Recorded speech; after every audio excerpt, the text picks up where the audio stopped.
Thanks, Samitri, for inviting me for the panel. So I think it links well to what Bhavani was saying as well, that we can't forget the past, right? And then move on to new issues. So when I look at economic justice, I'm looking at it from Sri Lanka as a post-war state that still hasn't fully addressed its violent past. So I actually encountered not exactly economic justice, but socioeconomic justice in relation to transitional justice. And the debate surrounding socioeconomic justice is that economic, social, and cultural rights should not be excluded from transitional justice theory. And this is not surprising because traditionally transitional justice has been rooted in mainstream criminal law.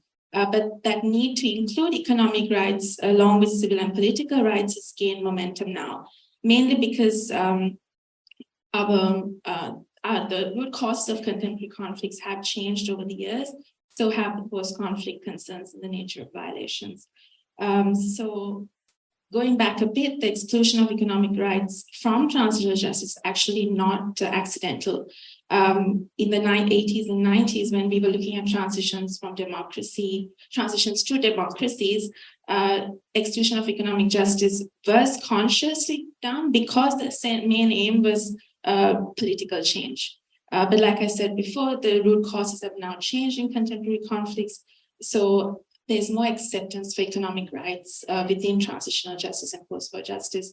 When I was doing my PhD research, actually, I looked into socioeconomic justice in more detail because when we speak about post-war justice in Sri Lanka, it's rarely spoken of without economic aspects or rights included in it.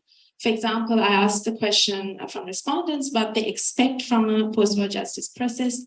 And while some only focused on punitive justice for crimes committed during the war, some focused on truth-telling, but most of them combined economic needs and grievances.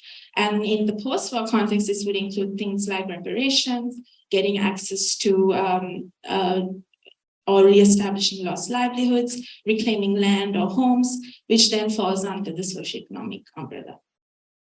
So economic justice, yes, it's different to socioeconomic justice, but if we try to link the two, so that whole principle of economic justice where, or the argument where if you create more or equal opportunities for all members of society, then you'll have sustained economic growth.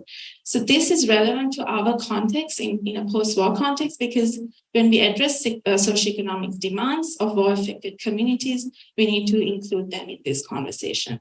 For example, if you look at the assumption that the economy will be more successful, if it's fairer and the prosperity and justice go hand in hand, we have to link this within socioeconomic justice, because if you have better opportunities for prosperity, it should also be given to all social groups, despite divisions that were created during the war or because of the war.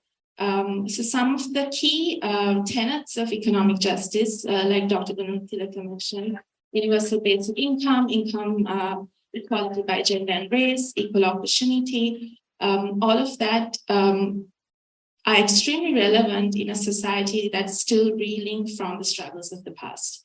But in reality, economic rights are expensive because it's seen as a burden on a government, whereas other human rights are essentially considered free.